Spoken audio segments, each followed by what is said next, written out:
Tonight, we leave behind the noise of the modern world and step softly into a much older silence. Here, history does not shout. It does not rush. It does not demand.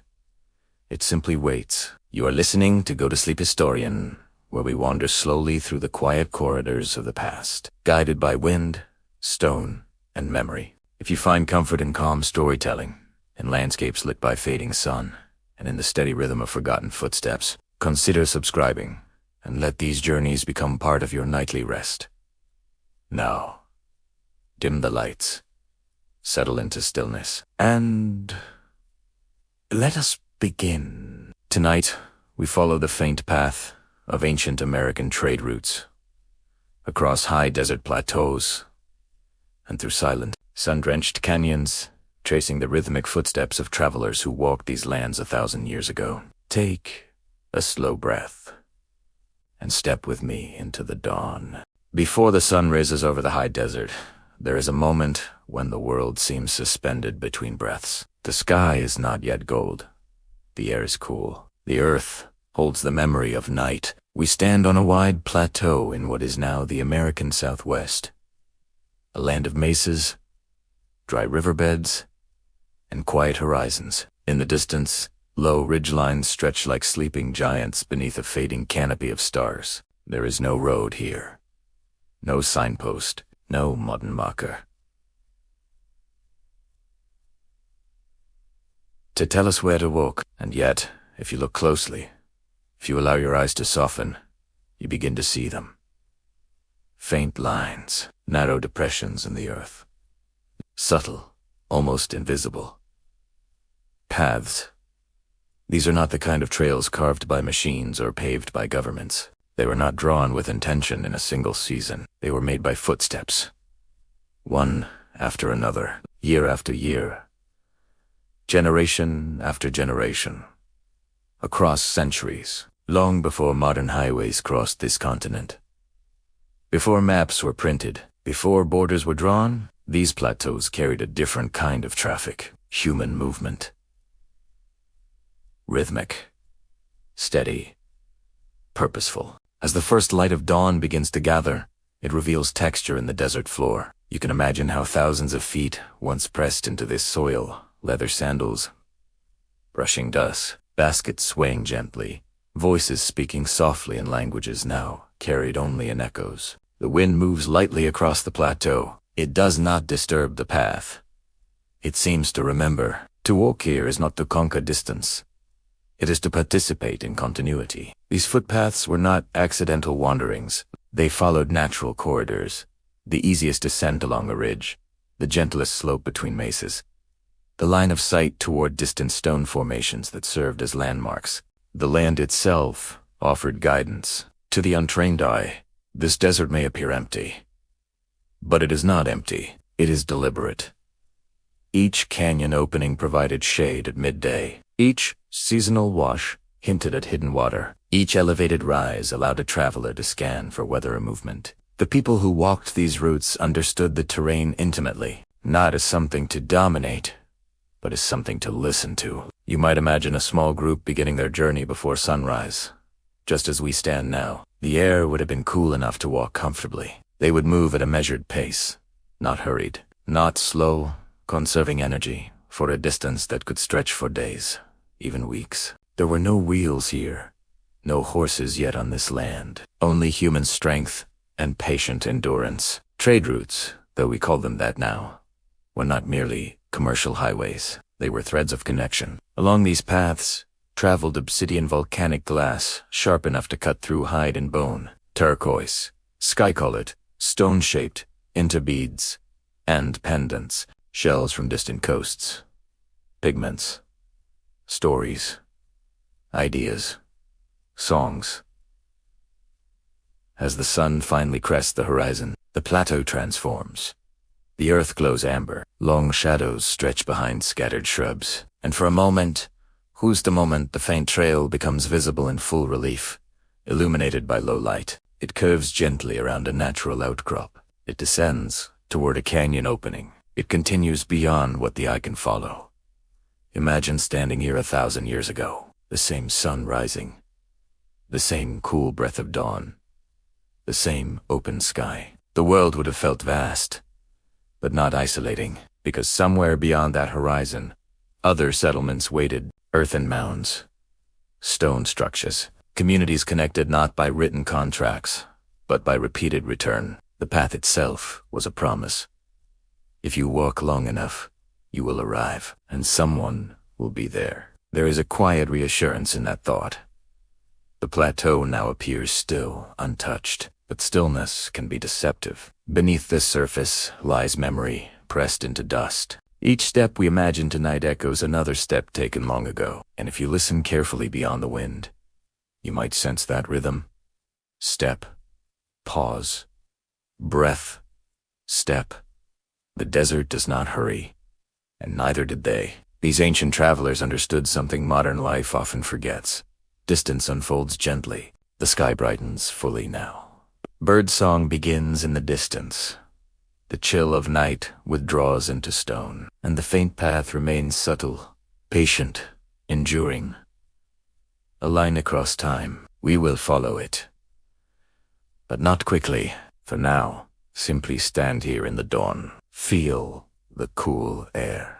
Watch the light spill across the plateau, and allow yourself to rest in the knowledge that long before highways and engines, before cities and signals, this land carried connection in the quietest way possible, through footsteps. Slow, rhythmic, unbroken. When you are ready, we will begin walking. But for a moment longer, let us remain still. The sun now rests just above the horizon. The plateau has awakened, but gently, without urgency. Behind us, the first faint trail still lingers in the dust, illuminated in memory more than in sight. Ahead, the land stretches outward in quiet invitation. We begin to walk, not quickly, not with effort, but with awareness. Each step presses softly into the earth, just as countless others once did. The wind moves beside us, like an old companion, brushing past sage and stone. The path becomes less visible now. Less a line, more a feeling, and as we follow it, we begin to understand something deeper. These trails were not created in a single lifetime. They were shaped by repetition, by return, by footsteps older than memory. Let us continue. If you were to hover above this landscape high enough to see the curvature of the plateau, the path might appear as nothing more than a faint thread drawn lightly across the earth. But down there, at ground level, it feels different. It feels intentional. The trail beneath our feet was not engineered with tools of iron or surveyed with instruments of brass. It was shaped in the simplest way possible. By walking, the first person to pass this way left only a shallow impression. The second stepped into it. The third followed the same line, trusting that someone before them had chosen wisely. Over time, the ground remembered. Soil compacted. Pebbles shifted. Grass thinned, and what began as a suggestion became a corridor. This is how ancient roads were born, not through command, but through repetition.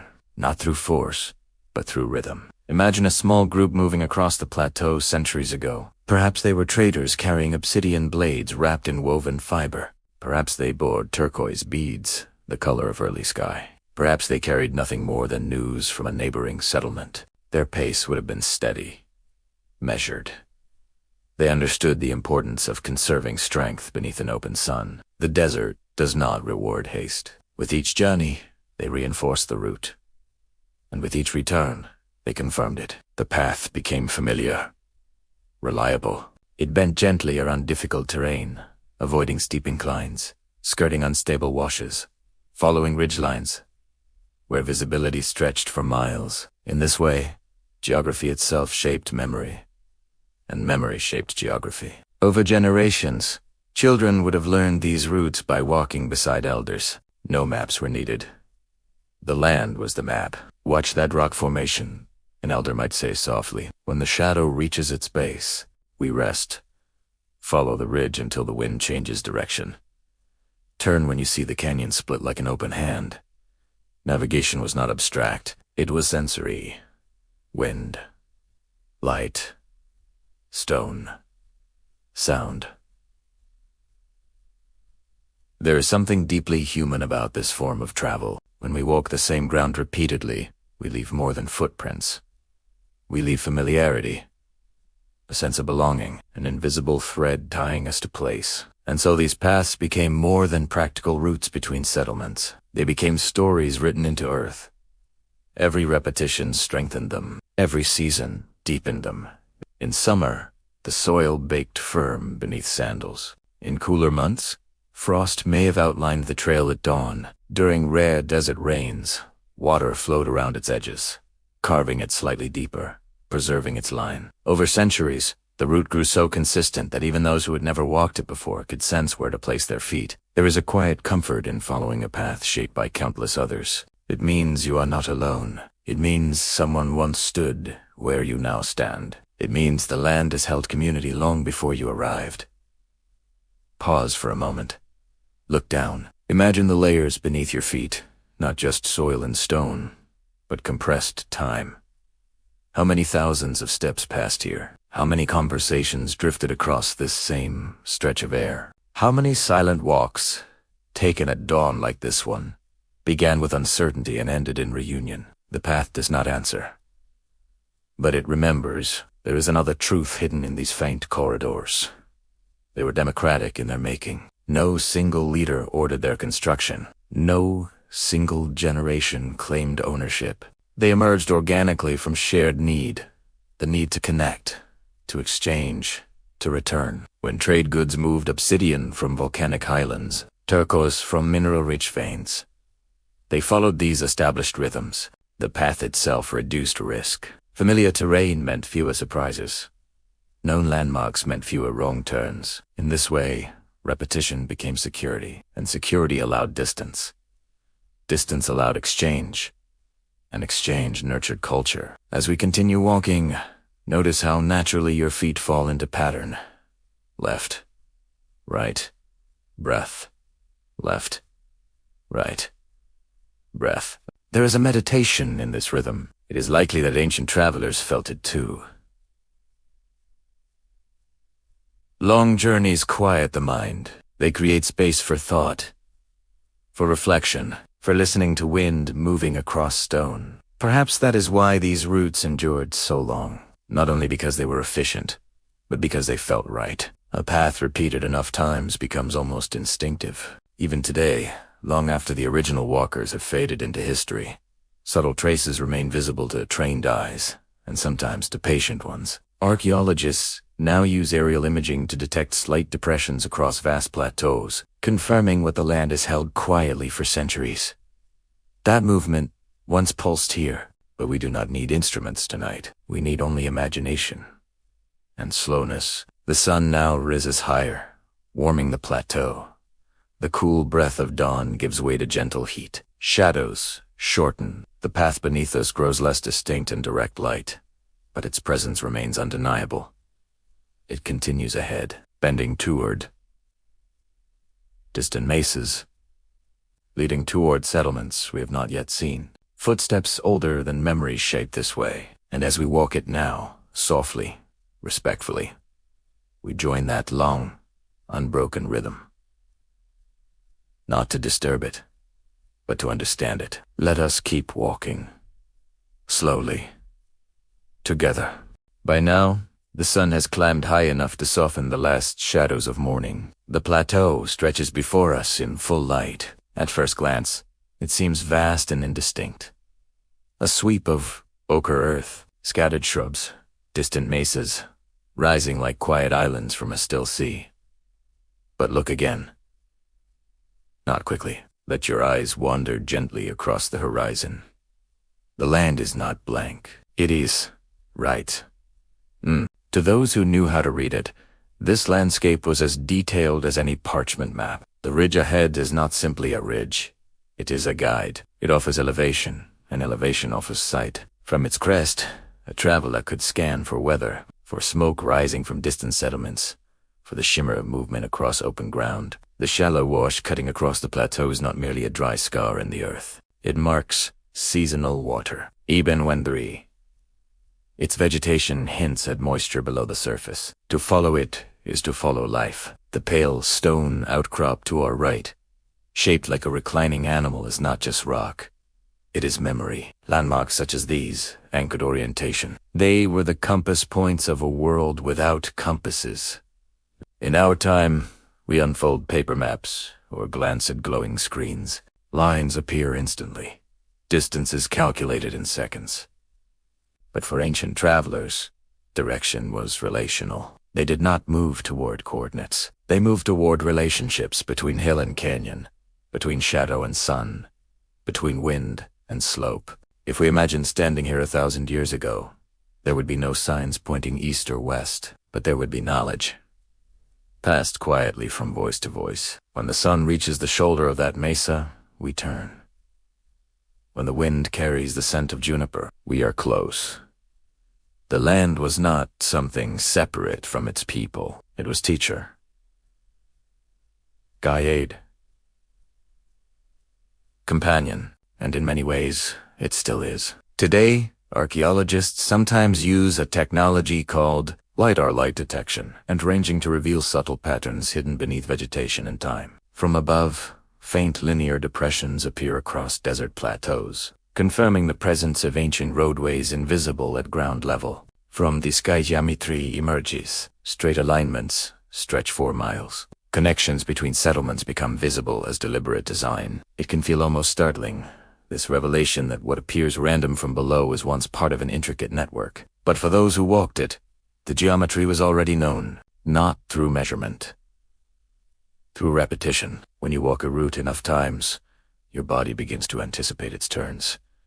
You know where the incline begins? Where loose gravel shifts underfoot, where a canyon narrows and cool shade waits at midday. This embodied knowledge is a kind of map, one stored not on paper, but in muscle and memory. Let us pause again. Turn slowly in a full circle. Notice how the mesas anchored the horizon, how the sky curves wide and uninterrupted, how the earth slopes almost imperceptibly downward toward the canyon beyond. Every detail offers information. The angle of sunlight reveals depth. The direction of wind suggests open passages. The clustering of certain plants hints at water. In a world without written cartography, awareness itself was navigation. And perhaps there is something deeply calming in that. To walk without hurry, to observe without distraction, to let the environment speak. As we move forward, the path narrows along a natural ridge. On Ater Seed, the land dips gently into shallow valleys. From here, visibility expands. This is no accident. Ridges were often chosen intentionally. They offered safety, fewer surprises, fewer obstacles, fewer blind turns. In narrow canyons, movement can feel enclosed. Sound echoes. Sight lines shrink. But on open ridge lines, travelers could see approaching weather long before it arrived. They could spot distant groups and prepare for encounter. The choice of route reflects both practicality and wisdom, and over centuries, these chosen corridors became habitual. It is remarkable to consider that some of these ancient roadways ran astonishingly straight 4 miles, even across uneven terrain. Such precision suggests not randomness, but intention, a desire for connection that valued directness, even when effort increased. What guided those alignments? Some scholars suggest celestial orientation routes, subtly aligned with solstices or cardinal directions. Others point to practicality, the shortest path between 2 vital hubs. Perhaps it was both.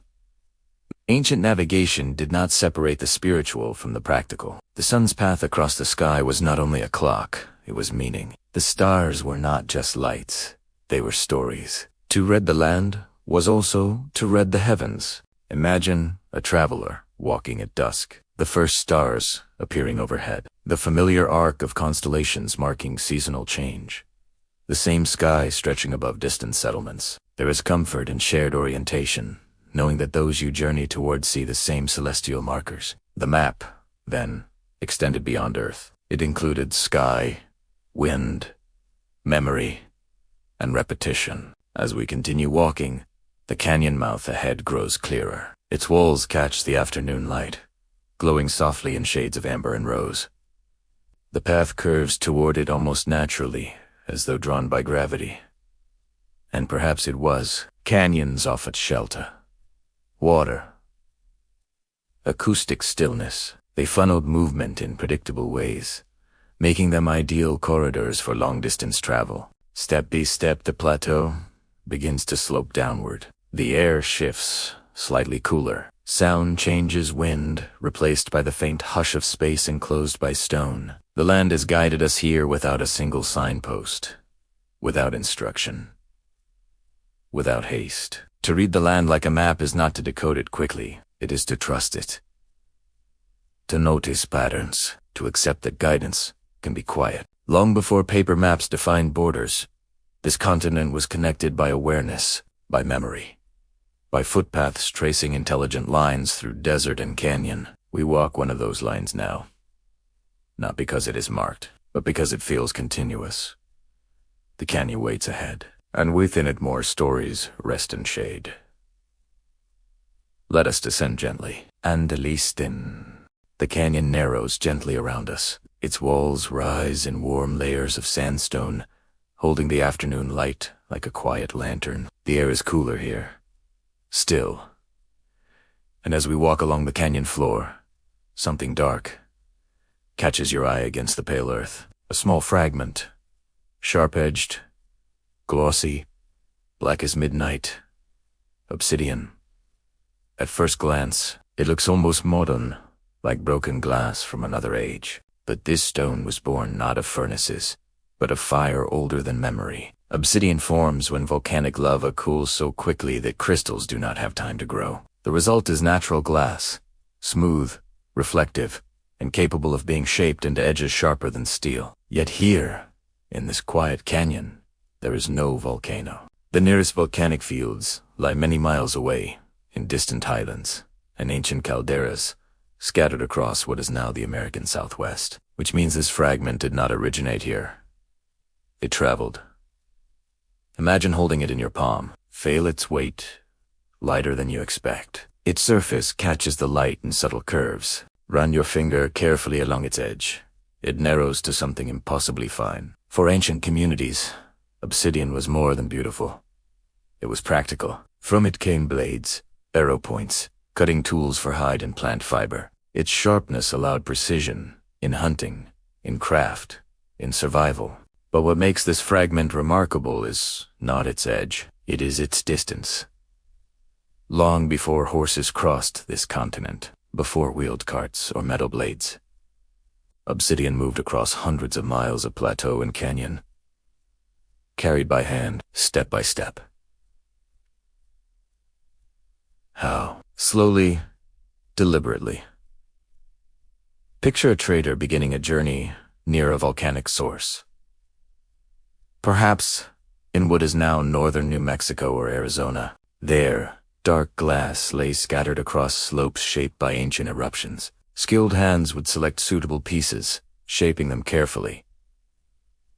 Not all obsidian is identical. Each volcanic source leaves a subtle chemical signature, a fingerprint within the glass itself. Today, scientists can trace an obsidian blade back to its origin through geochemical analysis. A shard found in a distant settlement may reveal it began its life hundreds of miles away. But for those who carried it long ago, no laboratory was needed. They understood its value instinctively.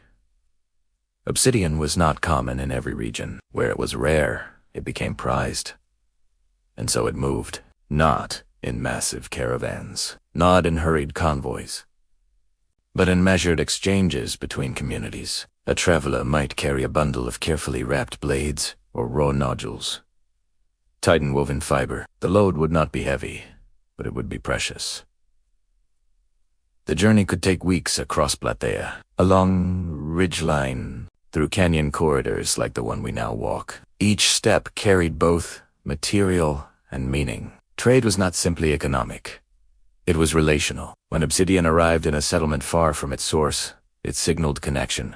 It meant someone had walked a long distance, had trusted the path, had maintained relationships strong enough to sustain exchange. The stone itself became proof of continuity. Pause again.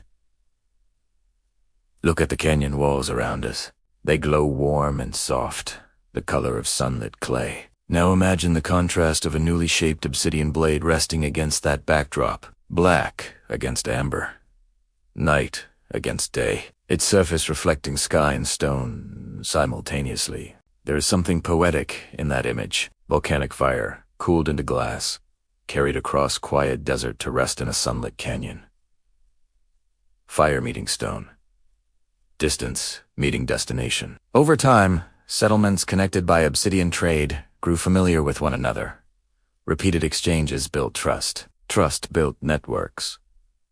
Networks built resilience. If drought struck one region, connections elsewhere offered support. If resources were scarce in one valley, relationships beyond the horizon provided alternatives. In this way, obsidian was not merely a cutting tool. It was a thread in a continental web.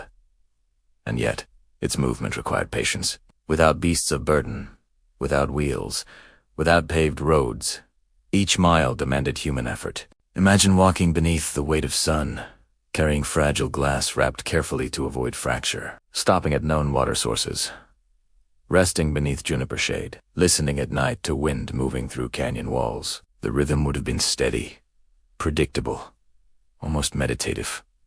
Left, right, breath, left, right, breath.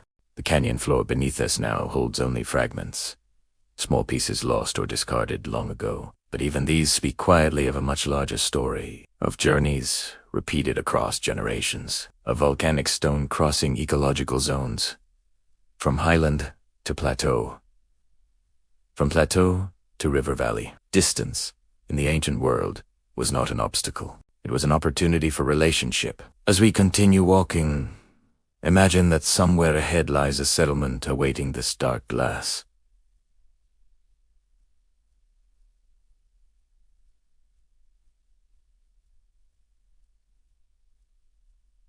Children might gather to see it. Craftspeople might shape it carefully with stone tools, striking flakes in controlled patterns. A blade emerges, sharp, balanced, ready for use. And long after its maker is gone, perhaps only a fragment remains buried in earth, waiting for rediscovery. That fragment becomes evidence.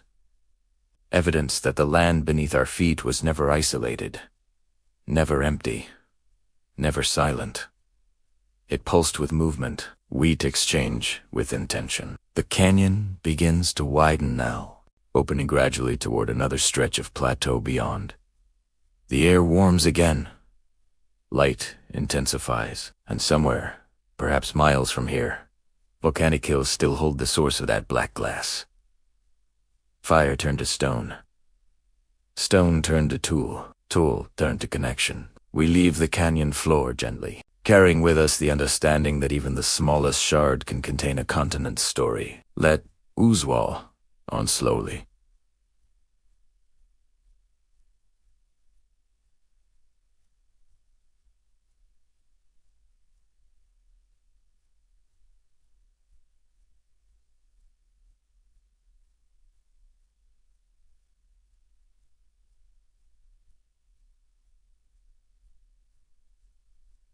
Together. As the canyon widens again, light spills down its walls in warm afternoon tones amber and soft gold. And against the pale desert earth, something catches the sun. It's not black like obsidian, not sharp, but luminous, blue-green, turquoise.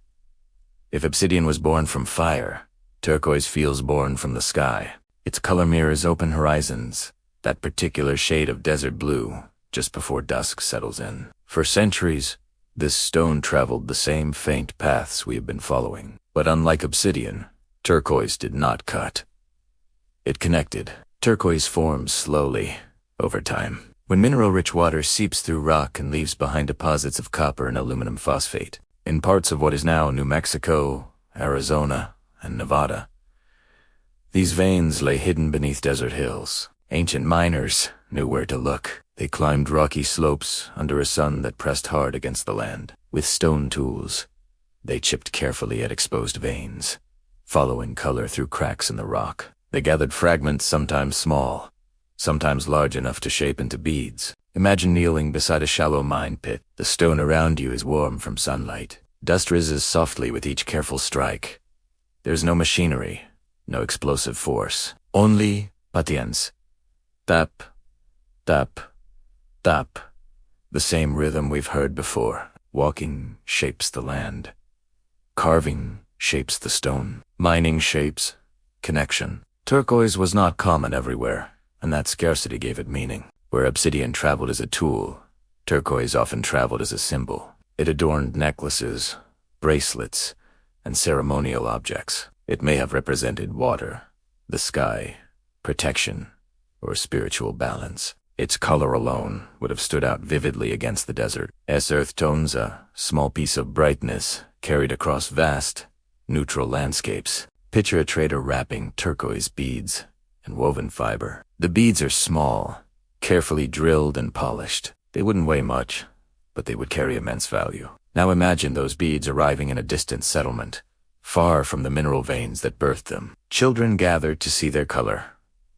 Artisans hold them to the light. Elders recognize the relationship they represent. Because turquoise did not travel alone. It traveled along trust. Trade networks across the American Southwest were sophisticated, not merely routes for goods, but systems of relationships sustained across generations. Turquoise moved through these systems steadily. From mines in the Cerrillos Hills, near what is now Santa Fe, to ceremonial centers like Chaco Canyon, and far beyond. Archaeologists have uncovered thousands of turquoise pieces in Chaco and sites far, more than the canyon itself could produce.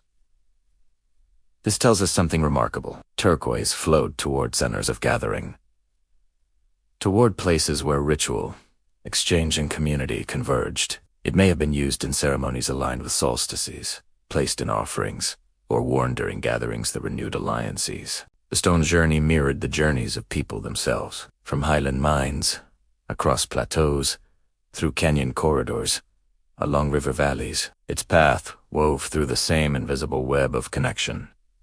Pause now, beneath the open sky. Hold an imagined piece of turquoise in your palm. Its surface is smooth, cool, despite the warmth of the air. Its color shifts slightly depending on the light, sometimes more blue, sometimes more green. There is something calming about it. Perhaps that is part of its power. In a harsh landscape of stone and sand, turquoise offered color, reminder of water and sky in a region where both could be scarce. Carrying turquoise may have felt like carrying reassurance, a fragment of a distant landscape, a token of connection beyond the immediate horizon. And just like with obsidian, modern science has helped trace its movement. Chemical analysis links certain turquoise artifacts found at Chaco to specific mining regions, dozens, even hundreds of miles away. The trade was not random. It was organized, repeated, and sustained. But turquoise reveals something more subtle. Unlike heavy stone tools, beads require fine craftsmanship. Drilling holes through a hard mineral with stone tools demanded incredible skill and time. This means these beads were not rushed products. They were deliberate creations. Time invested in beauty. Beauty invested in exchange. This suggests a society not only concerned with survival, but with meaning, with symbolism, with aesthetics. As afternoon light begins to soften toward evening, imagine turquoise beads catching the last rays of the sun. Their blue-green surface glows gently before dusk. Soon, stars will appear overhead distant. Cool lights in the deep sky. Turquoise mirrors that sky in miniature, a stone echoing heaven. Perhaps that is why it endured in ceremony long after trade networks shifted, long after settlements relocated. Turquoise remains significant to many Pueblo communities today, not as an artifact, but as a living tradition. Its story is not confined to ruins. It continues, just as the faint path continues. Look now across the plateau once more. The land seems vast, yet beneath its surface lies movement. Obsidian carried from fire-born mountains, turquoise carried from mineral-rich hills, both crossing distance through patient walking, both tying together communities separated by miles of open ground. The desert does not appear vibrant at first glance, but within it moved color. Glass black as night, stone blue as sky. Connection was not loud. It did not roar like modern highways. It shimmered quietly, like turquoise under the sun. As twilight settles and shadows lengthen, we leave the mining hills behind. The beads have been carried onward, the trade routes pulse gently once more. And we continue walking. Step B.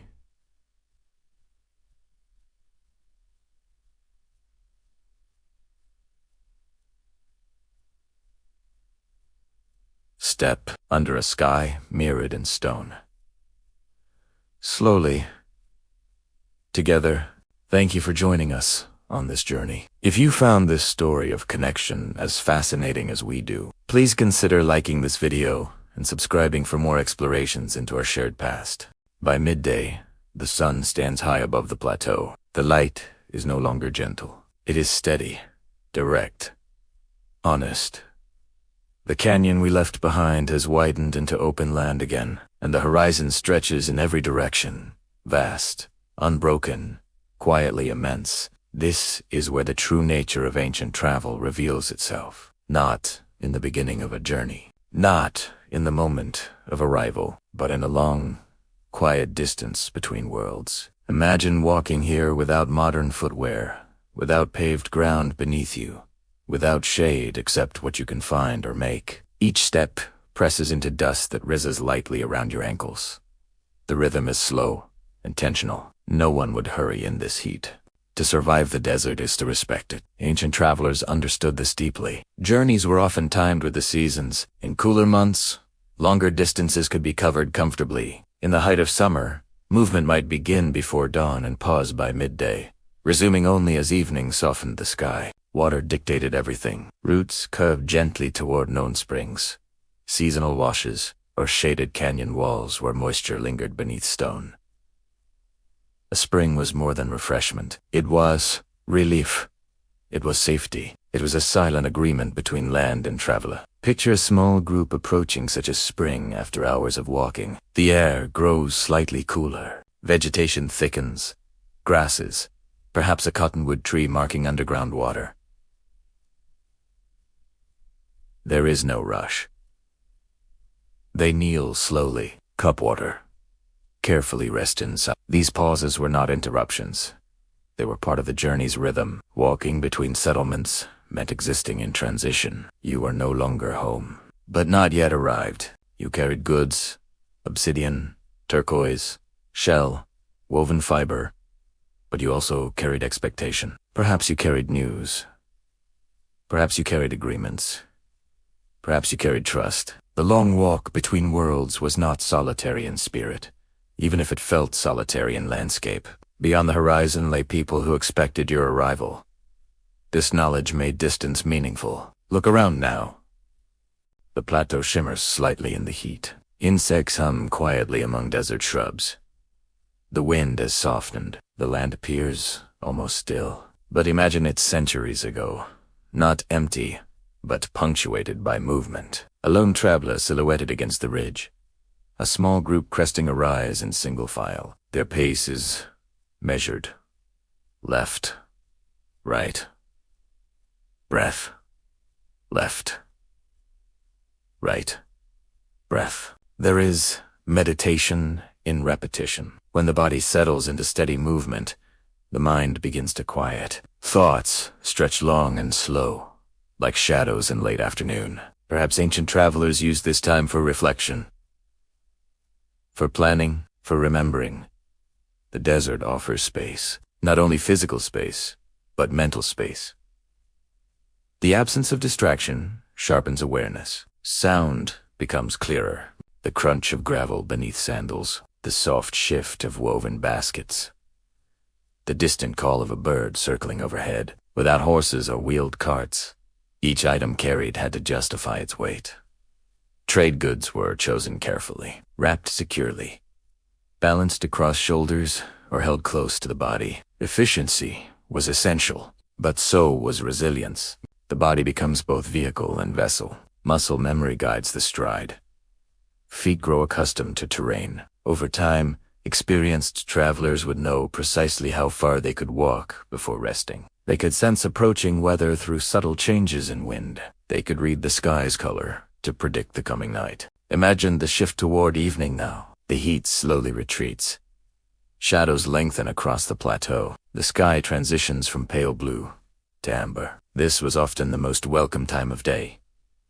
Walking in cooler air, the world bathed in soft light. Distance feels lighter when the sun no longer presses against your back. The long walk between worlds is not dramatic. It is patient. It is endurance, woven with trust. Trust that the path ahead remains true. Trust that those you journey toward will honor exchange. Trust that your strength will carry you to the next water source, the next ridge, the next familiar landmark. Over centuries, this repeated movement between settlements strengthened not only trails, but relationships. Distance shrank in familiarity. A settlement once considered far became part of a known circuit. The route between them became predictable, safe, expected. And so the land between worlds became less a barrier and more a bridge. Even now, standing on this plateau, you may feel how vast it is. But imagine walking it enough times that each rise becomes recognizable. Each bend feels like greeting an old companion. This is how isolation transforms into connection. Through repetition, through memory, through the simple act of continuing forward. The first stars begin to appear as twilight settles. In the ancient world, night travel was possible, sometimes necessary, especially beneath a bright moon. Constellations offered orientation. The same sky stretched above every settlement connected by these routes. There is comfort in that shared canopy. Imagine lying down briefly on a woven blanket, resting before continuing at first light. The earth still warm beneath you. The sky immense overhead. The silence deep but not lonely. You are between worlds, carrying pieces of one to another. The long walk is not just movement through space. It is transformation. By the time you arrive, you are changed, shaped by distance, by weather, by thought. And so are the communities you connect. As darkness settles fully now, the plateau cools once more. Wind returns, whispering across open ground. Our own imagined steps slow. Tomorrow, the journey will continue. But tonight, we honor the quiet endurance of those who walked before us. Those who crossed these vast stretches, not with urgency, but with patience. Let us rest here for a moment. Beneath stars, older than memory. Between worlds, and breathe. The morning returns softly. The sky lightens from deep indigo to pale silver, and the stars fade one by one. We rise from the plateau and continue forward. The memory of last night's cool air still lingering in stone. In the distance, something interrupts the horizon. At first, it appears natural, a low rise of earth, perhaps shaped by wind. But as we approach, its form becomes more deliberate. Edges sharpen, lines straighten. The land has shifted from open expanse to intention. This is not simply a hill, it is a settlement. Long before cities rose in towering steel, before paved streets and measured grids, communities here shaped the earth itself to create places of gathering, storage, ceremony, and rest. These were not random camps. They were anchors. Imagine approaching such a settlement after days of walking. The sight alone would bring reassurance. Smoke rising faintly in the morning light. Stone walls catching the sun. The low hum of human presence carried gently by the wind. After long stretches of open plateau, structure feels profound, stable, grounded. Settlements were placed carefully, often on elevated ground where they could be seen from afar. Visibility mattered. To be visible meant to be reachable. To be reachable meant to be connected. Some communities constructed earthen mound-shaped platforms rising above the surrounding terrain. Others built stone structures with remarkable precision, walls aligned with celestial events or oriented toward significant landmarks. The architecture was not merely shelter, it was communication. A settlement signaled permanence. It said, "We are here. We have roots in this soil." For travelers carrying obsidian, turquoise, shell, or woven goods, these places were destination nodes in a network stretching across plateau and canyon. But they were also more than trade hubs. They were homes. Listen closely in your imagination. children moving between structures, the sound of grinding stone against maize,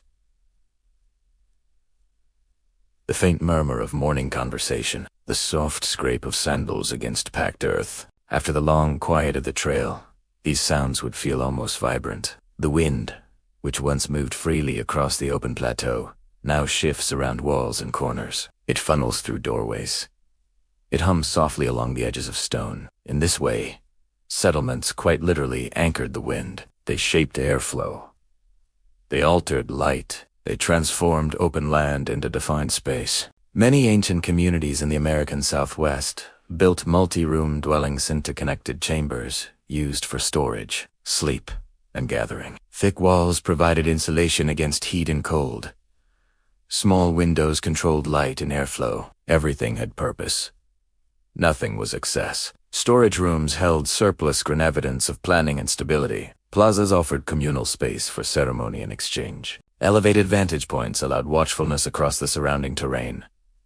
Trade routes converged here. Footpaths from multiple directions funneled into central places like threads, tying into a single knot. And within that knot, culture deepened. Goods exchanged hands.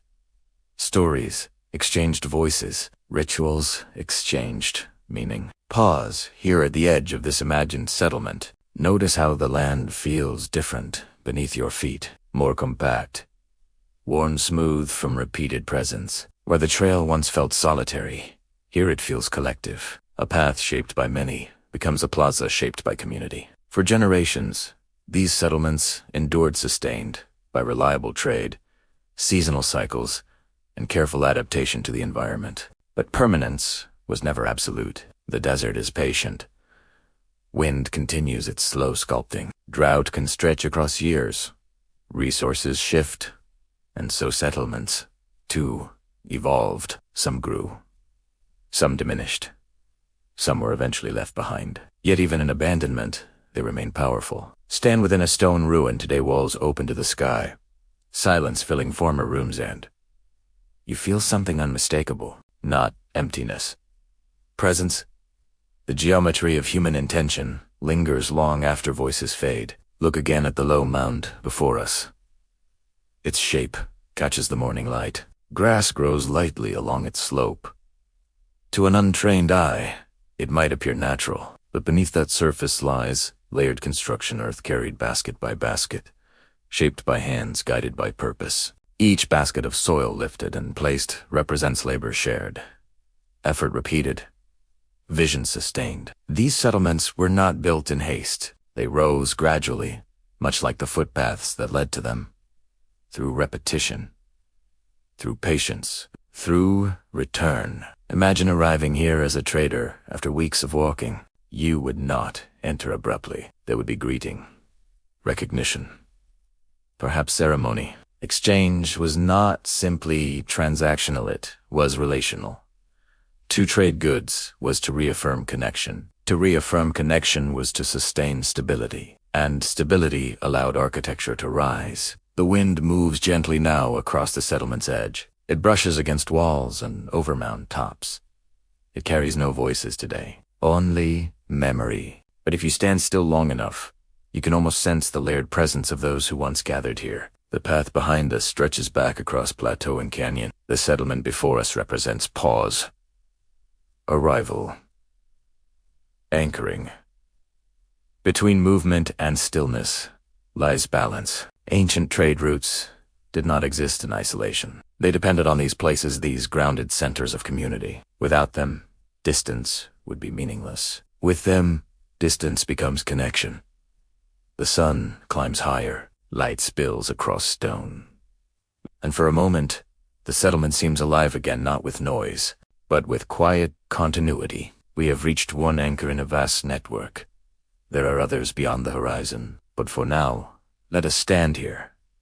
Feel the wind slow against shaped earth. Feel the difference between the open plateau and a grounded place. And understand that every long journey needs an anchor. Every wandering path needs a home to return to. When you are ready, we will step further, inward toward one of the greatest crossroads of this ancient world.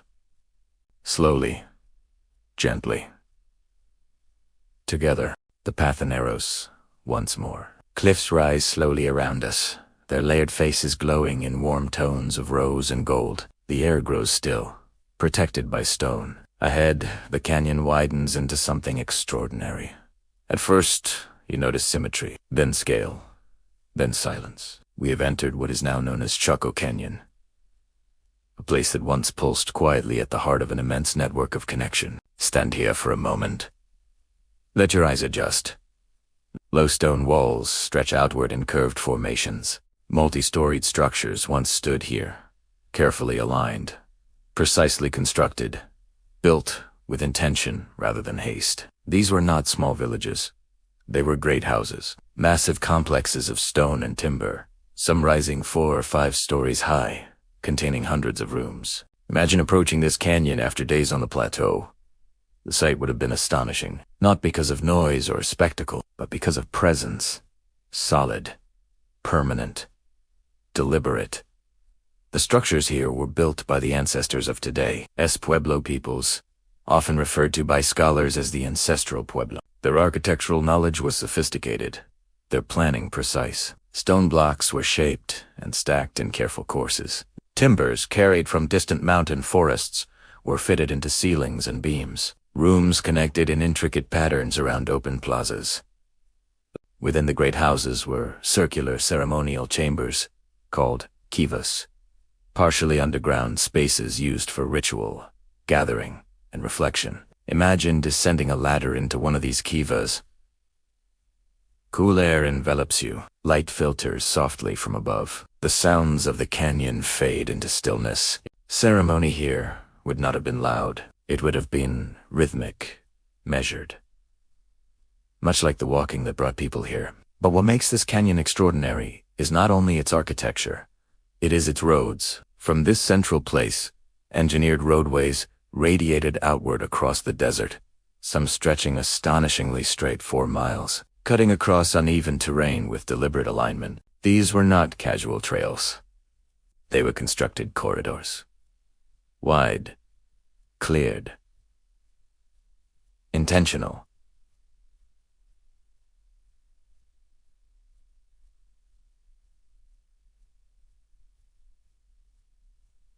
Some scholars believe certain roads were aligned with celestial events, oriented towards solstices, or cardinal directions. Others see them as practical connectors linking distant settlements and resource areas. Perhaps they were both. In the ancient world, practicality and spirituality often moved together. Imagine standing on one of those elevated ridgelines outside the canyon, looking back toward the great house, seeing its walls catch sunlight, knowing that from this center, multiple routes branch outward, like spokes from a wheel. This was not isolation.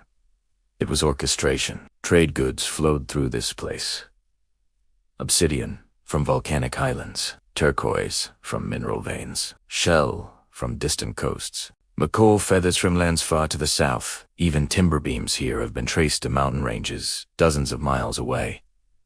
Every arrival carried evidence of distance overcome, but perhaps more important than goods were gatherings. Chaco may not have been densely populated year-round as a city in the modern sense.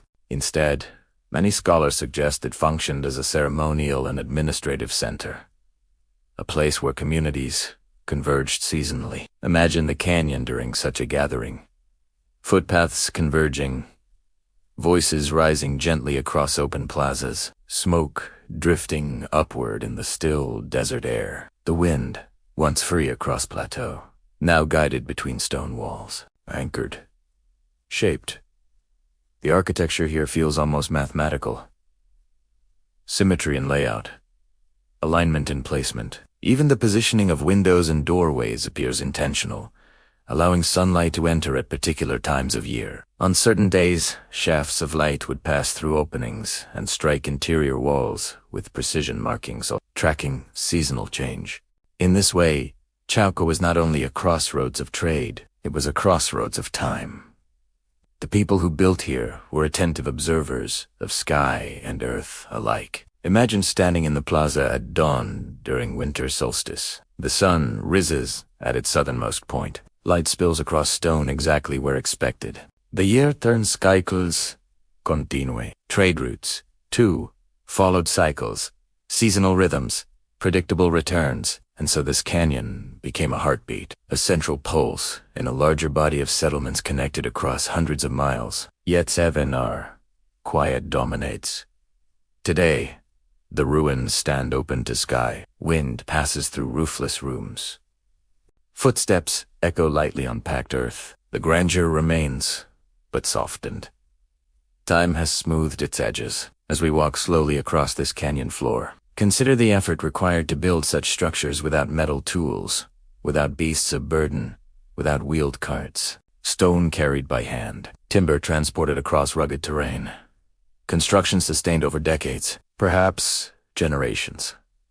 This was not spontaneous ambition. It was collective intention. And collective intention requires trust. Trust between distant communities. Trust in shared purpose. Trust that the paths leading here would continue to be walked. Look outward now from within the canyon. Imagine the radiating roads disappearing into desert light. Each one representing connection. Each one carrying footsteps older than memory. The desert crossroads does not shout its significance.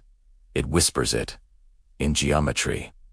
In alignment. In stone, laid carefully upon stone. As afternoon light shifts toward evening, shadows lengthen against the great house walls. The canyon cools. Birds settle quietly along cliff ledges. We stand within a place that once linked a continent, not through conquest, but through cooperation. Through repetition, through return. From here, paths extend beyond what we can see, and we will follow them.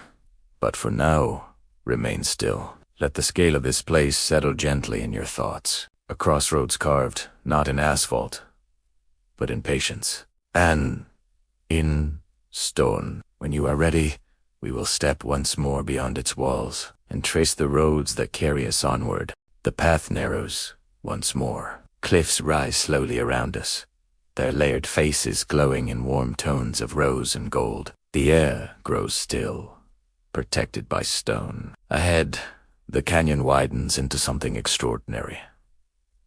First, you notice symmetry, then scale, then silence. We have entered what is now known as Chaco Canyon, a place that once pulsed quietly at the heart of an immense network of connection. Stand here for a moment. Let your eyes adjust. Low stone walls stretch outward in curved formations. Multi-storied structures once stood here, carefully aligned, precisely constructed, built with intention rather than haste. These were not small villages.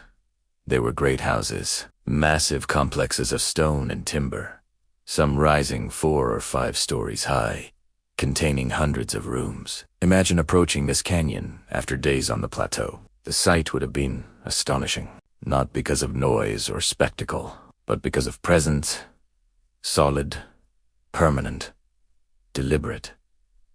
The structures here were built by the ancestors of today.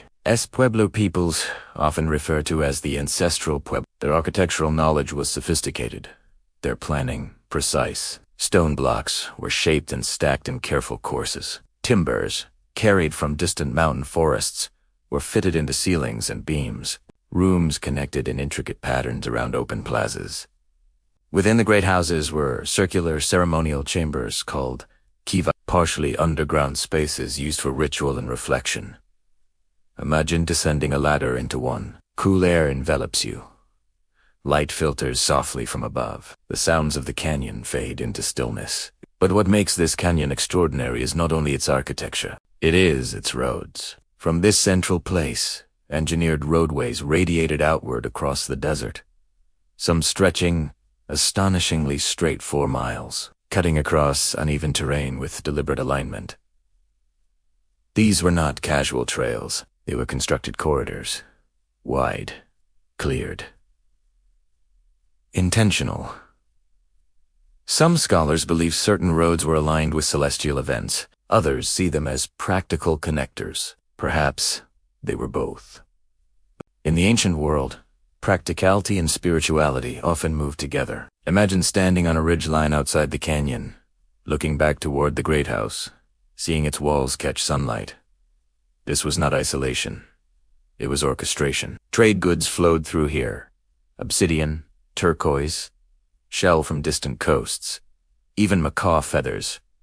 From lands far to the south, every arrival carried evidence of distance overcome. But perhaps more important than goods were gatherings. Many scholars suggest Chaco functioned as a ceremonial center where communities converged seasonally. Imagined canyon then, footpaths converging, voices rising across plazas, smoke drifting in the still desert air. The wind, once free, now guided between stone walls, anchored, shaped.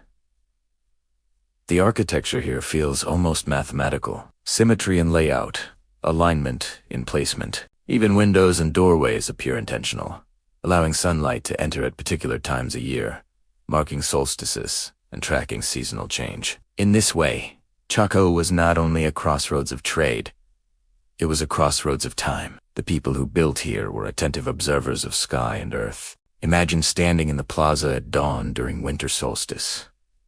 The sun rises at its southernmost point. Light spills across stone exactly where expected. The year turns cyclist, continue, and so this canyon became a heartbeat, a central pulse in a larger body of settlements. Today, the ruins stand open to the sky. Wind passes through roofless rooms. The grandeur remains, but softened. As we walk, consider the effort required to build this without metal tools, without beasts of burden, without wheeled carts. Stone carried by hand, timber transported across rugged terrain.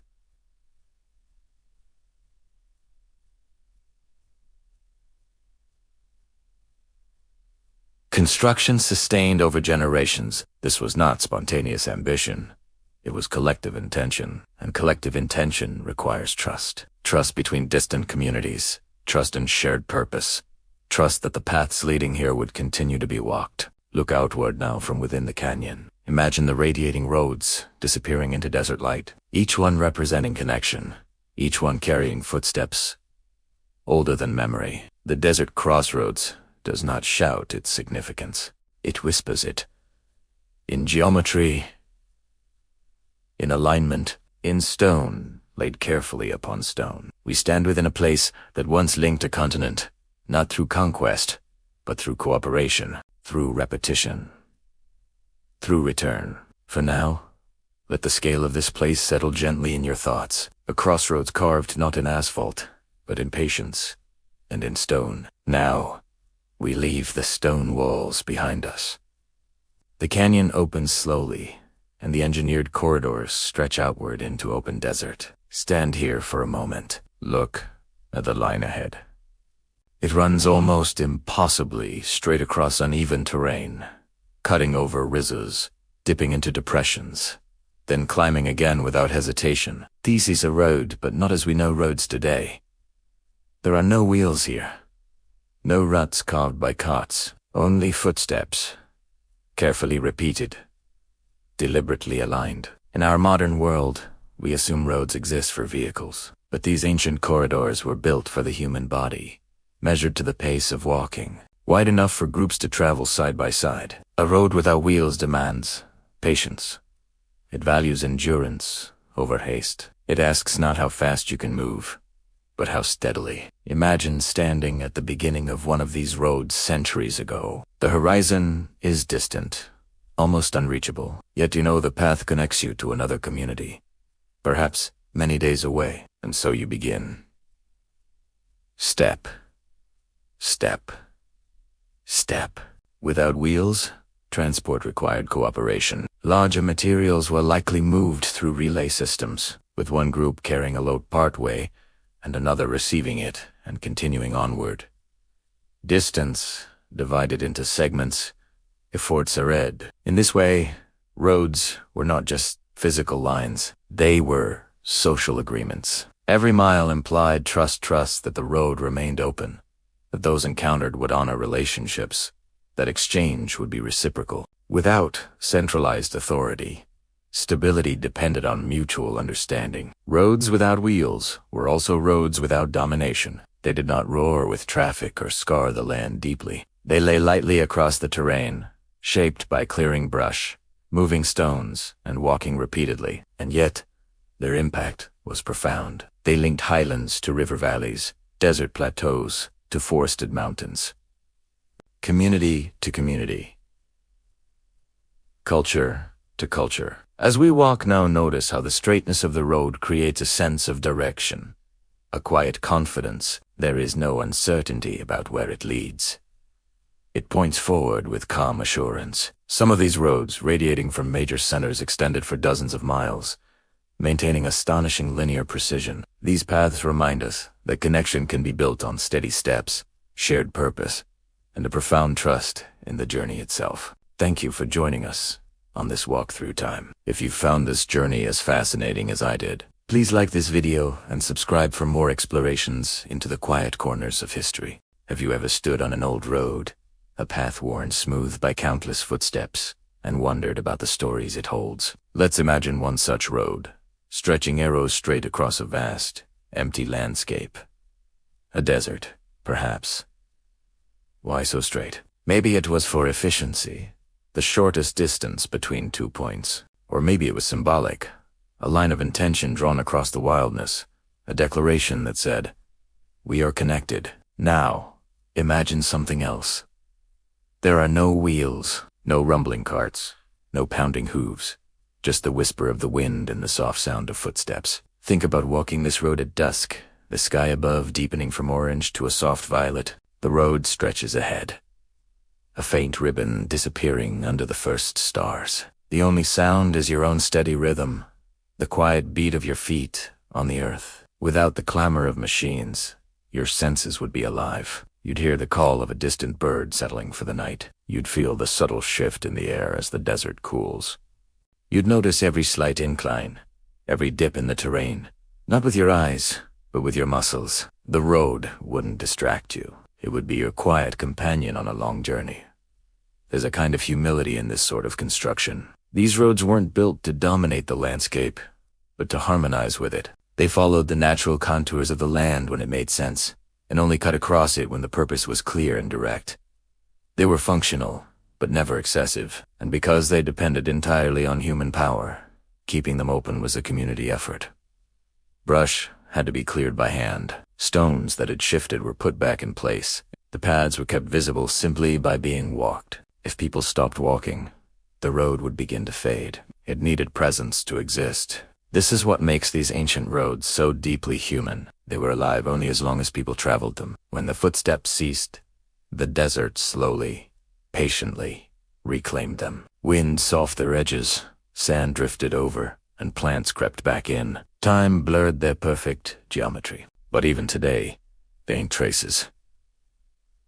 Remember, you can see them from the air, these ghost lines on the earth, or you can feel them if you move slowly enough, a subtle firmness underfoot. Let's pause for a moment and look down at this imagined road. It might not seem grand or dramatic, but think about what it represents. It's miles of effort, generations of repetition. It's a silent agreement between communities, a pact that connection is worth the continuous, patient work to sustain it. In a world without wheels, you couldn't conquer distance quickly.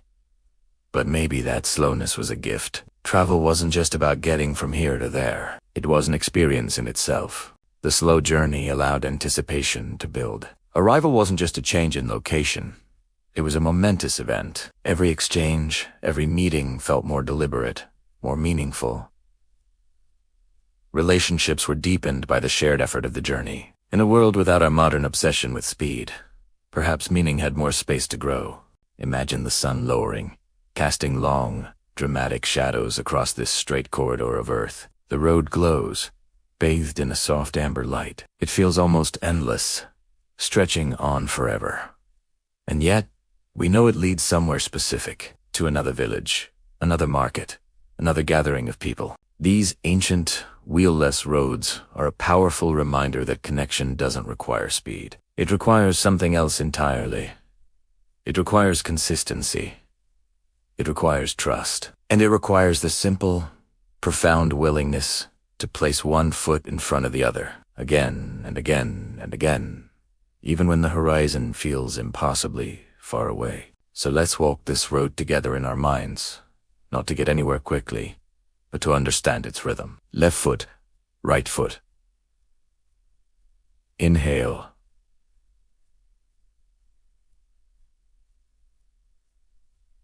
Exhale. The desert accepts this steady, human pace. The sky darkens from blue to black, revealing a canopy of stars, and the straight line ahead continues. A quiet promise leading into the night. It invites us to follow it, not with urgency, but with intention. Gently, unhurried. Thank you for joining me on this journey. If you enjoyed this, please like and subscribe for more explorations into our shared past. The road softens as it approaches another canyon wall. Here, the stone ridge is taller, not in grand architecture like we left behind, but in natural cliff faces shaped by time and wind. The air grows cooler in shade. Sound becomes hushed, and along the wall, faintly etched into sandstone, you begin to see markings. At first, they seem like cracks, natural lines carved by erosion, but as you step closer, patterns emerge. Spirals, geometric shapes, animal forms, human figures with outstretched arms. These are petroglyphs, symbols carefully pecked into stone long ago. Stand quietly before them. Let your eyes adjust to their subtlety. They are not bold. They are not painted in bright pigment. They are carved patiently, stone against stone, leaving shallow impressions that have endured centuries of sun and wind. Woe made them, perhaps travelers, resting here at midday, perhaps local inhabitants, marking territory or memory, perhaps ceremonial leaders, recording celestial events. We may never know with certainty, but what we do know is this. These markings were not random. They were intentional. Just as footpaths recorded movement across land, petroglyphs recorded meaning across stone. Imagine a traveler approaching this canyon wall after days on the road. The familiar spiral carved into rock might signal proximity to a known settlement. A cluster of symbols might mark a boundary between territories. A specific animal figure could represent clan identity or spiritual guardianship. In a world without written alphabets, symbols carried layered meaning. The spiral, common across many regions, may represent cycles of seasons, of journeys, of life itself. A zigzag line might echo lightning or water. A concentric circle might symbolize gathering or community. But interpretation is delicate. We must be careful not to impose modern assumptions too boldly. Instead, we can stand with humility, acknowledging that these carvings were meaningful to those who created them, and that meaning mattered enough to etch into stone. Notice how the canyon wall catches light. In early morning or late afternoon, shadows deepen within carved grooves, making them more visible.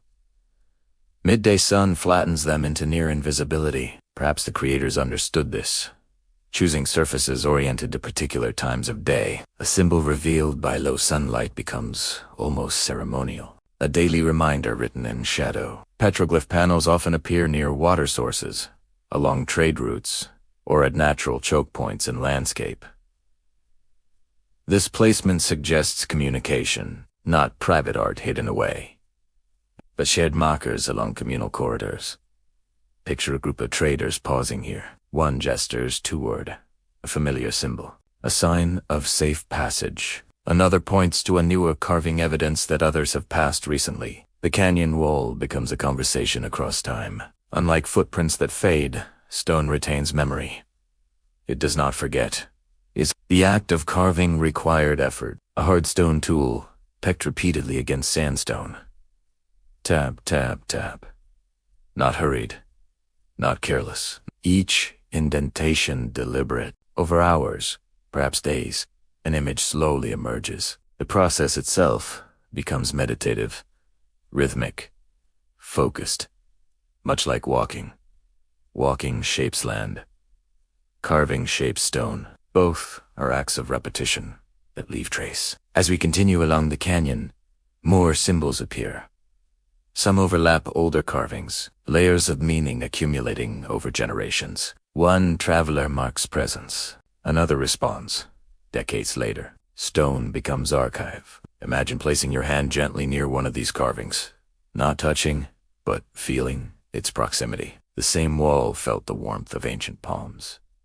The same surface reflected the same sun. Time collapses slightly in such moments. You realize that though centuries separate you from the maker, the stone remains constant, Petroglyphs also remind us that trade routes were not purely economic corridors. They were cultural arteries. Ideas moved alongside goods. Symbols spread, styles influenced neighboring regions. Shared motifs hinted connection beyond geography. Perhaps a spiral carved here mirrors one hundreds of miles away, carried in memory by someone who walked the long road between. In this way, stone records the invisible networks we have been tracing. Networks of trust, of movement, of exchange. The canyon grows quieter as afternoon light softens. Birdsong echoes faintly from higher ledges. Wind brushes across carved grooves, almost as if tracing them gently. These symbols do not demand interpretation tonight. They do not require us to solve them. They simply invite us to witness, to acknowledge that along these roads without wheels, communication extended beyond spoken word, beyond goods, into the permanence of rock. As twilight approaches, shadows lengthen within each carved line. Spirals deepen, figures sharpen in relief. For a brief moment, the wall feels alive with presence. Then slowly, darkness gathers. The carvings fade into silhouette, but their memory remains. Just as footpaths guided us across plateaus, just as settlements anchored the wind, these symbols anchor meaning. They remind us that connection is not only physical, it is symbolic, spiritual, shared. Let us leave the canyon wall gently now, carrying with us the understanding that even silent stone speaks, if we move slowly enough to listen. And the road continues, under stars that have watched these carvings endure. Onward. Together. The desert road begins to slope gently downward. The air changes first. It cools, softens, carries a faint scent of moisture. After long stretches of dry plateau and canyon stone, the sound reaches us before the sight does. A low, continuous hush. Water. Ahead, the land opens into a river valley. Cottonwood trees rise along its banks, their leaves trembling in the evening breeze. The ground beneath them is darker, richer. Grass grows thicker here. The earth feels less brittle. This is another kind of road, not etched by footsteps, not cleared by stone tools, but flowing, moving, alive. Rivers like the Colorado River and the Rio Grande have shaped this landscape for millennia, carving canyons, nourishing valleys, guiding migration. For ancient travelers, these waterways were not obstacles. They were corridors, liquid highways. Imagine standing at the river's edge, centuries ago. The current glides steadily past, reflecting sky and cliff in rippling patterns. To follow the river downstream is to follow a natural path of least resistance. No need to scan ridgelines for direction. The water itself leads. Some goods may have been transported along riverbanks by foot. The softer ground, easing strain on tired legs. In certain stretches, simple watercraft, dugout canoes or red rafts, might have carried people or cargo short distances, especially where currents were gentle. Even where boats were not practical, the river valley itself offered relief. Shade, water, food sources. Travel along water reduced risk. Game gathered near riverbanks. Edible plants grew in richer soil. The river corridor linked ecological zones more efficiently than open desert. Pause here beside the water. Listen. The sound is constant, yet never identical. A soft rush over shallow stones. A deeper murmur and slower bends. Birds call from tree branches overhead. Insects hum lightly above the surface. After the vast silence of plateau roads, this feels almost intimate. Rivers create community. Settlements often formed near dependable water sources, allowing agriculture to flourish. Fields of maize, beans, and squash could be cultivated in floodplains, where soil renewed itself seasonally. Trade routes naturally intersected with these fertile areas. A traveler arriving from high desert would find not only water, but gathering places, markets of exchange, ceremonial sites, bridges between distant worlds. The river carries more than water. It carries stories. Imagine following its curve for days, the same current touching multiple settlements along its length. Upstream and downstream communities connected not by straight desert roads, but by shared flow. Information traveled here too. News of seasonal changes, of distant gatherings, of alliances strengthened or strained. The river became a messenger. Unlike footpaths that fade if not walked, a river persists whether or not it is followed. Its path is continuous, reliable, predictable in rhythm, if not always in volume. Flood seasons might swell its banks, altering routes temporarily. Drought might shrink it into narrower channels. Yet even in fluctuation, its presence endured. For ancient trade networks, rivers complemented plateau roads. Where desert corridors required endurance, river valleys offered renewal. Where canyon trails demanded vigilance, riverbanks provided nourishment. Together, they formed a braided system of movement. Imagine a traveler transitioning from dry upland into this valley, dust still clinging to sandals, throat dry from wind. The first glimpse of shimmering water would feel almost miraculous. Relief, safety, promise. He kneels, cups water, washes hands darkened by obsidian dust. She rests beneath cottonwood shade, unwraps turquoise beads to inspect them in softer light. The river does not judge the traveler. It simply continues. Its constancy may have felt reassuring in a world shaped by distance. Look now at the surface of the water. See how sky reflects in gentle distortion. Clouds stretch and bend. Light shimmers. The river teaches subtlety. It moves steadily, yet never rigidly straight. It adapts to stone and contour. In this way, it mirrors the ancient networks we have followed. Flexible, responsive, alive. As evening settles, the valley grows cooler. Mist rises faintly above the current. The sun lowers behind canyon walls, casting long reflections across water's surface. In such light, the river becomes a ribbon of bronze. Quiet, enduring. Imagine small gatherings along its banks, fires lit safely above floodlines, voices carrying softly over water. Exchange conducted beneath open sky, the river listening. Always listening. Trade routes did not compete with rivers. They converged with them. Footpaths approached from plateau and met the valley's edge. From there, movement could shift direction, following water north or south, upstream or down. In this way, rivers expanded possibility. They allowed goods, ideas, and relationships to travel farther than dry land alone might permit. As darkness gathers now, stars begin to reflect faintly in the current. Two skies, one above, one below. The sound of water continues unchanged. Constant, gentle. The long walk between worlds finds rest beside flowing life. Tomorrow, paths will rise again from this valley toward higher ground. But tonight, we sit by the river, understanding that not all roads are carved into earth. Some are carved by time itself. Liquid highways, moving quietly through centuries, and we follow them slowly. Together, the river fades gently behind us. The path rises once more toward higher ground, but something has changed. We no longer walk through emptiness.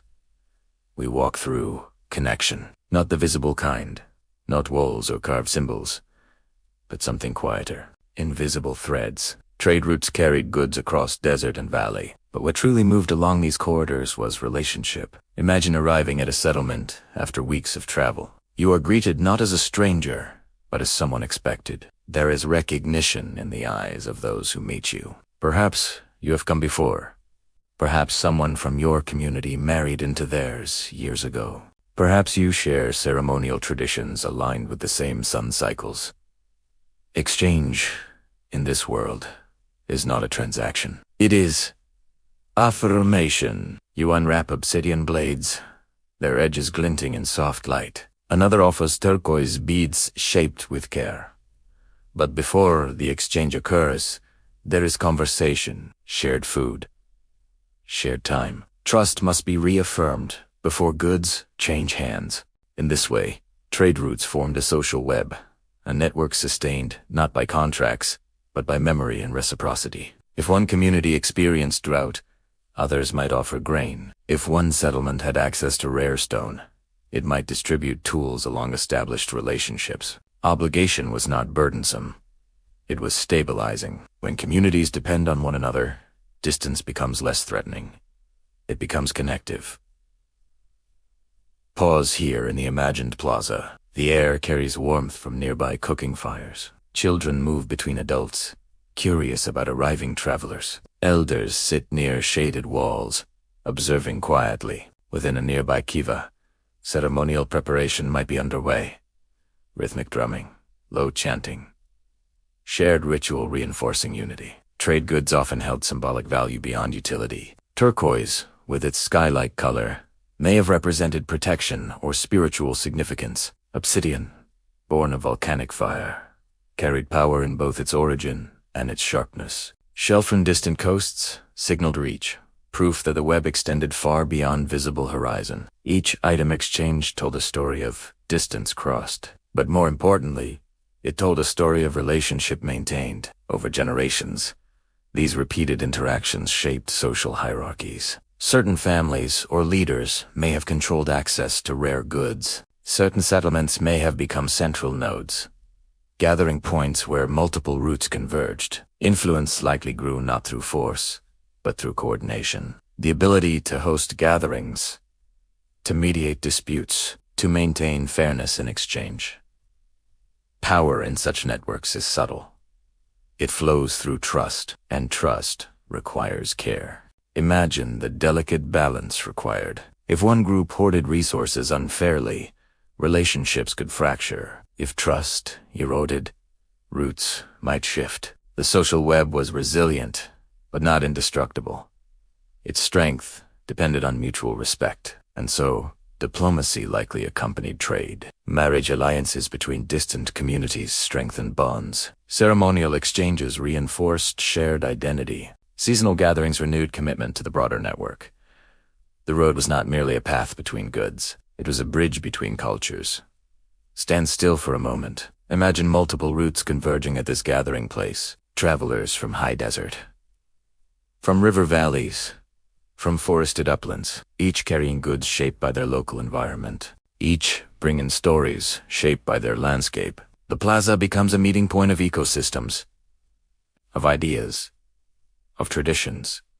Through repeated exchange, stylistic influences spread. Pottery designs traveled alongside turquoise. Architectural techniques echoed across regions. Shared symbols appeared in distant canyon walls. Cultural diffusion was not sudden, it was gradual, layered, woven like fiber in a basket. This is why trade networks matter beyond economics. They shape identity, they broaden worldview. They reduce isolation. In a continent vast and varied, such networks created familiarity across distance. Imagine a traveler returning home after weeks away. He carries new goods, yes, but also new stories. Descriptions of unfamiliar landscapes, accounts of ceremonies witnessed elsewhere, ideas encountered beyond his own settlement. In this way, trade routes became conduits of knowledge, and knowledge strengthens communities. The social web of exchange also created accountability. If someone harmed a traveler along a known route, consequences could ripple outward. Reputation traveled quickly. Behavior mattered. The road itself became a space governed by shared norms, not written law, but understood expectation. As afternoon light softens again, imagine the gathering gradually dispersing. Goods distributed, food shared, relationships renewed, travelers preparing to depart along their respective routes. Some heading toward plateau, others toward river valley. Each departure carries assurance. The web remains intact. The desert, which once seemed vast and isolating, now feels threaded with unseen lines of familiarity. Every footstep reinforces connection. Every exchange strengthens stability. Look outward across the landscape. You may not see these threads, but they exist. In memory, in repeated return, in shared ritual, in quiet trust sustained across generations. The social web of exchange is fragile only when neglected, but when tended with care, it becomes remarkably enduring. Long after walls crumble and footpaths fade, relationships leave traces, in artifacts, in architecture, in patterns we rediscover centuries later. We walk now within that invisible web, not carrying obsidian or turquoise, but carrying understanding. That ancient trade routes were never only about movement of goods. They were about movement of people, of ideas, of belonging. The sky darkens slowly above us. The gathering quiets, and the threads of connection stretch outward once more into night. We will follow them, gently, into the shifting seasons ahead. The gathering has quieted. Footsteps have faded along outward roads. And yet, something remains. Not everyone leaves. Some stay. Over generations, as trade routes stabilized and relationships deepened, movement began to slow in certain places. What began as seasonal gathering points gradually transformed into permanent settlements. The shift was subtle, almost unnoticeable at first. A temporary shelter reinforced. A storage pit deepened and lined with stone. A plaza cleared more carefully, its boundaries defined. With reliable trade came security. With security came surplus, and with surplus came the possibility of staying. Imagine a small cluster of dwellings built near a reliable water source, perhaps along a river valley or sheltered canyon ledge. At first, structures are simple. Timber frames, earthen walls. Roofs layered with branches and packed soil. Plateaus, as families return. The buildings improve voisé. Rooms multiply. Storage areas expand. The act of building itself becomes an expression of confidence. We will return next season. We will remain through winter. We will invest effort. Here, agriculture plays a quiet but powerful role in this transformation. Fields of maize stretch along fertile floodplains. Beans climb upward toward sunlight. Squash spreads low across enriched soil. Stored grain fills granaries carefully constructed to protect against moisture and pests. Granaries carved into cliffs or raised above ground to become visible markers of stability. To store food is to trust in tomorrow. Trade networks supported this shift.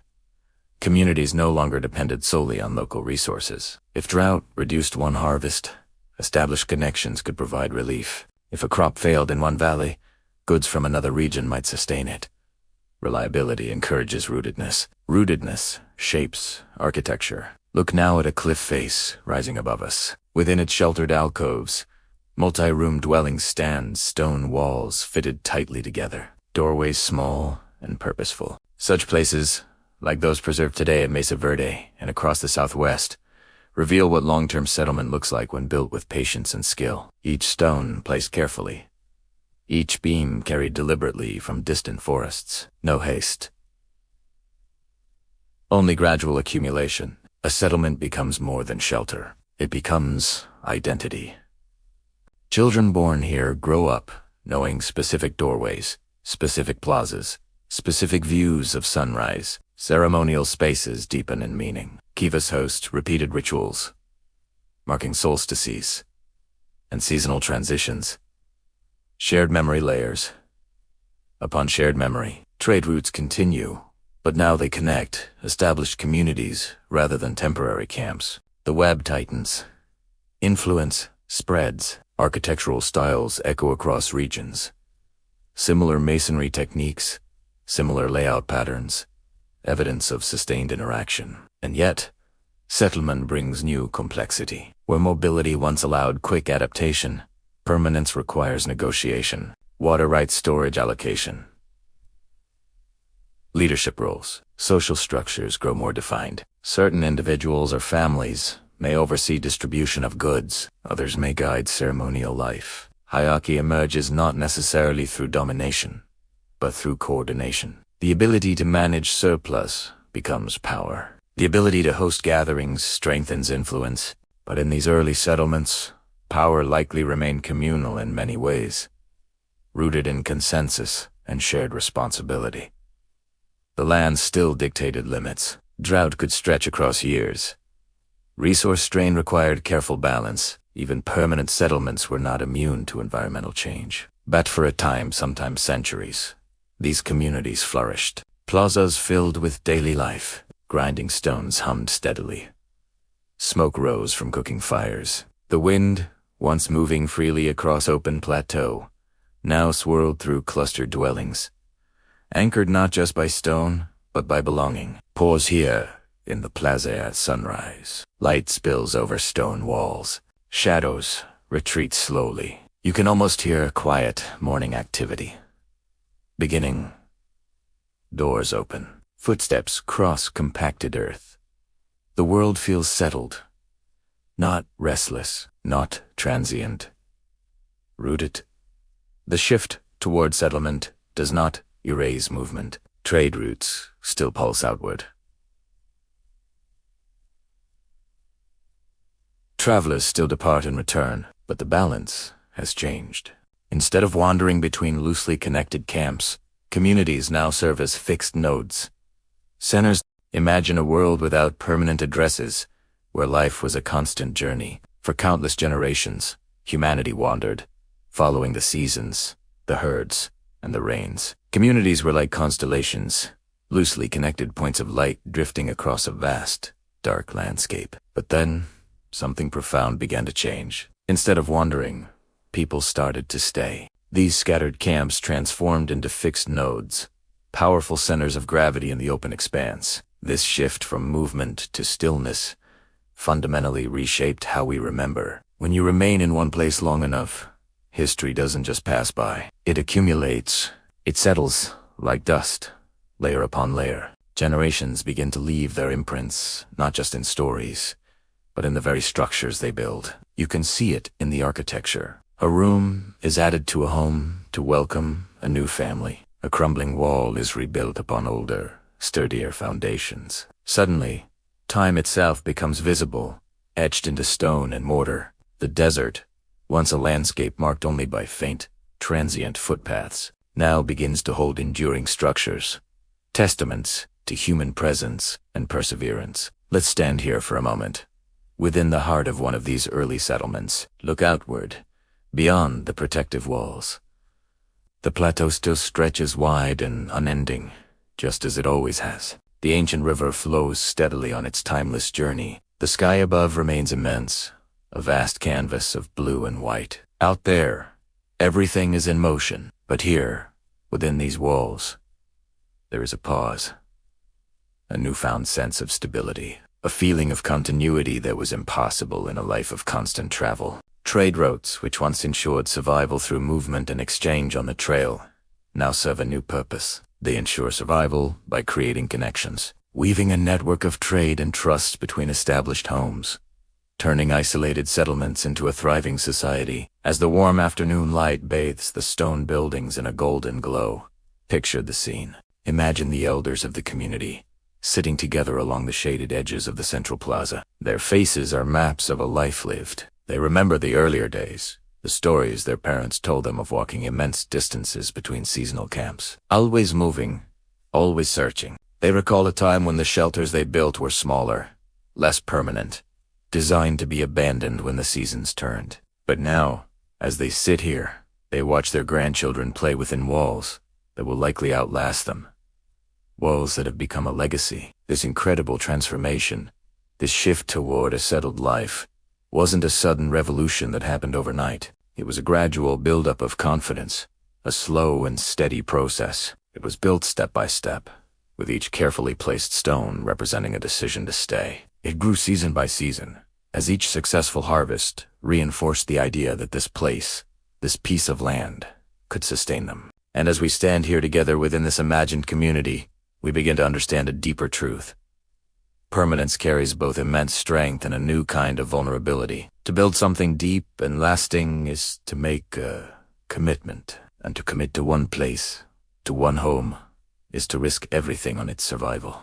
The desert, of course, remains patient, indifferent to these human endeavors. The sky remains vast and watchful. The great cycles of nature, of birth, growth, and decay continue unabated. But for now, for this moment in time, the settlement stands firm. It is a powerful testament to trust, sustained long enough to grow deep roots into the earth. It represents a collective belief in a shared future. We know we will have to walk onward soon. Our journey through history is not over. For even the most rooted places are part of larger currents, part of a story that is always unfolding. But for tonight, we will rest here.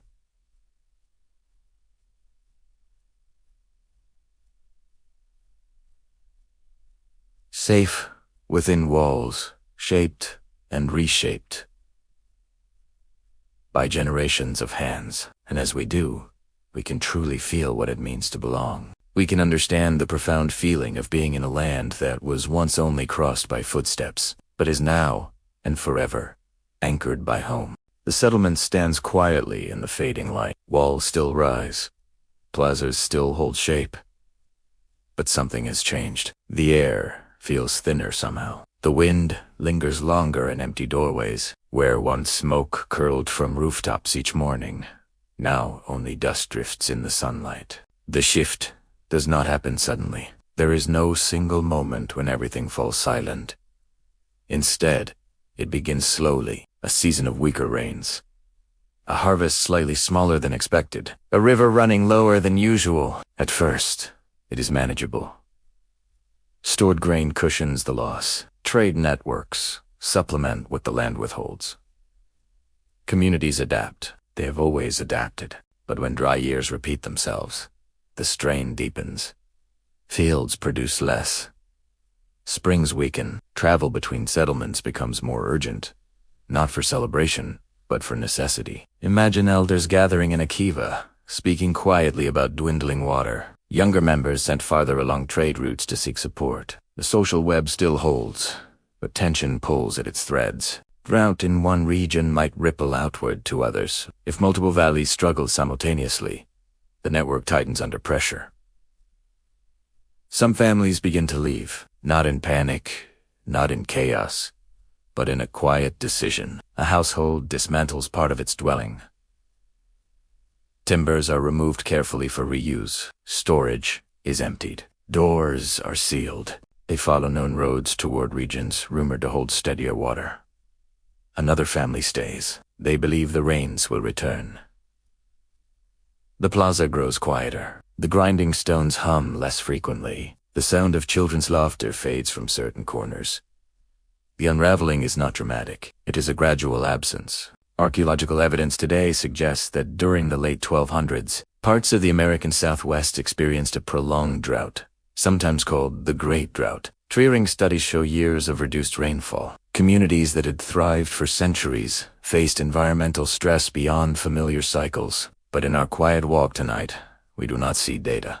We see dust gathering in doorways. We see roof beams exposed to the sky. We see wind reclaiming the edges of stone. The desert is patient. It does not hurry collapse. It simply continues. Without maintenance, walls weaken. Without foot traffic, plazas soften. Without repeated walking, roads fade into a faint suggestion. Imagine standing now in what was once a vibrant, great house. The roof has fallen. Sunlight pours into former rooms. Wind carries sand across thresholds once crossed daily. There is no violence here. No visible destruction. Only departure. And departure leaves its own kind of echo. Yet, abandonment does not mean disappearance. The people who built these settlements did not vanish. They carried traditions with them. Ceremonial knowledge traveled. Pottery styles evolved in new regions. Descendant communities continued life elsewhere, adapting, reshaping, remembering. The network did not collapse into nothingness. It transformed.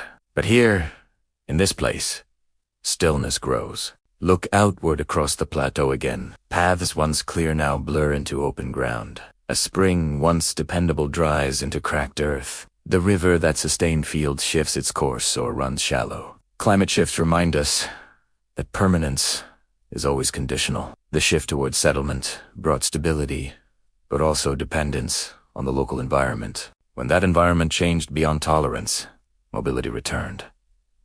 Not as failure, but as resilience. The same adaptability that once shaped footpaths now reshapes communities. Imagine a final evening before departure. A small group stands in the plaza. They look at walls built by grandparents. They touch stone smoothed by generations. There is sadness, yes, but also understanding. Life continues. Just not ever. As darkness falls, the settlement becomes a silhouette. Stars appear overhead, the same stars that guided travelers centuries earlier.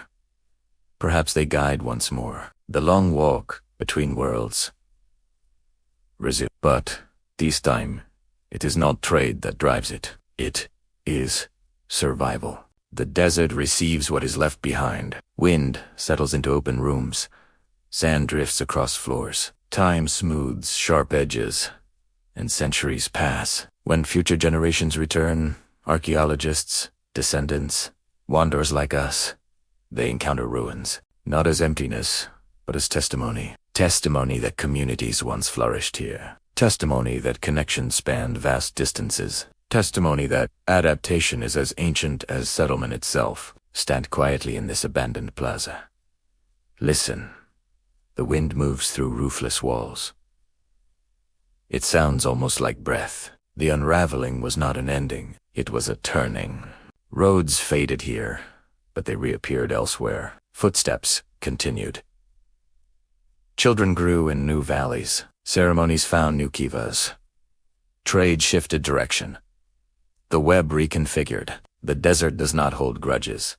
It does not mourn in human ways. It simply endures. And within its endurance, human stories rise and fall like seasons. As we leave this quiet settlement behind, we carry no sense of collapse, only transition. The slow unraveling reminds us that connection is dynamic, that permanence is temporary, that resilience lives not in stone alone, but in movement. Let us step once more onto the faint path, under stars that witness both flourishing and departure, and follow where memory leads next. Gently. Without haste, centuries pass. Wind smooths the edges of stone. Sand gathers in once busy plazas. Footpaths fade until only the faintest depressions remain visible, only to those who move slowly enough to notice. And then, much later, footsteps return. Different footsteps. Boots instead of sandals. Measuring tapes instead of woven baskets. Not traders. This time. But seekers, archaeologists, descendants, historians. People drawn not by commerce, but by curiosity. Imagine standing on a quiet plateau in the modern age. The land appears open, silent, almost untouched. Yet beneath the surface lies a network once pulsing with life. To rediscover it requires patience, care, humility. An archaeologist kneels beside a scatter of stone fragments, among them a shard of obsidian. Its edge still sharp after centuries, its surface still reflecting sky. Through careful scientific analysis, its chemical signature reveals its origin, perhaps a volcanic source, dozens or even hundreds of miles away. In that moment, distance collapses. The shard becomes a messenger. It confirms what the land has whispered all along. That movement once linked far-flung regions into a living web.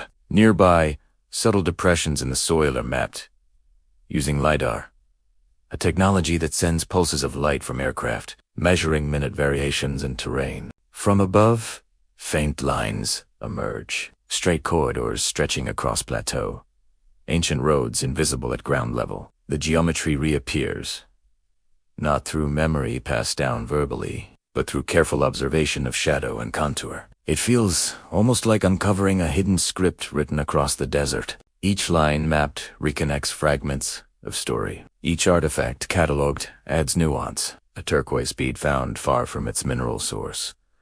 A shell ornament discovered deep inland. Timber beams traced to distant mountain forests. Slowly, a picture forms.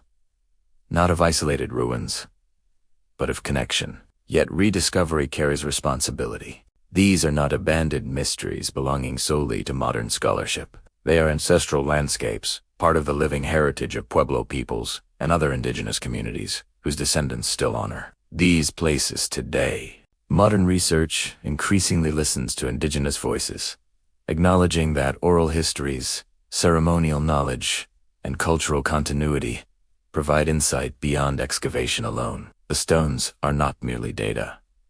They are sacred. Pause for a moment in this layered time. Stand where ancient roads once stretched straight across open desert. Now imagine a researcher hovering above in a small aircraft, scanning terrain with quiet beams of light. Two eras overlap. Ancient walkers shaping the land, modern observers tracing their paths. Both engaged in patient attention, but there is a difference. The ancient roots were lived. The modern rediscovery is reflective. One sustained connection. The other seeks to understand it. There is something deeply moving about this return, about recognizing that the continent was never empty, never silent, never disconnected. Long before transcontinental railroads, long before highways of asphalt, a sophisticated network of trade, ceremony, and social exchange linked communities across vast distances. Rediscovery does not invent this story. It reveals what endured. Consider the experience of standing in a place like Chaco Culture National Historical Park today. The great houses remain roofless. Walls open to sky. Tourists walk quietly along designated paths. Interpretive signs offer explanation, but even without reading them, one senses scale, intention, endurance. The desert still holds memory. Wind still moves through aligned doorways. Light still enters ceremonial spaces at particular angles. Modern visitors often describe a feeling of presence, of continuity across time. And perhaps that feeling arises because the social web never entirely disappeared. It shifted. It transformed. Descendant communities carry forward traditions shaped in places like this. Ceremonial calendars still honor solstices. Stories still speak of migration and adaptation. The rediscovery in the modern age is not only academic, it is relational. It reminds us that history is not something buried. It is something layered. As evening settles across the plateau once more, imagined an archaeologist carefully brushing dust from a carved petroglyph.